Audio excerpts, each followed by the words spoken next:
Du ser jeg er ordblind, og i dag fortæller vi, hvordan du kan få din iPhone til både at stave og læse for dig på under 1 minut.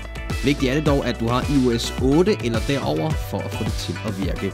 Minuttet starter nu. Lad os sige, at du har fået en besked fra en ven, du gerne vil have læst op. Du starter med at gå ind i indstillinger, derefter går du ind i generelt, og så trykker du dig ind på den, der hedder tilgængelig. Her der finder du et sted, hvor der står tale, trykker der og trykker læs det valgte op.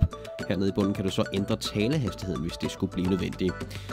Tilbage i beskeden kan du nu få læst op ved at holde din finger på teksten og tryk læs op.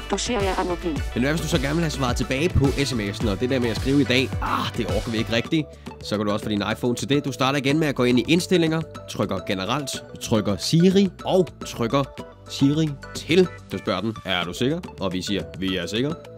Og så er det tilbage i beskeden igen. Nu har du fået en mikrofon nede i bunden af tastaturet. Hvis du trykker på den, kan du indtale en besked. Ja, det ved jeg da godt.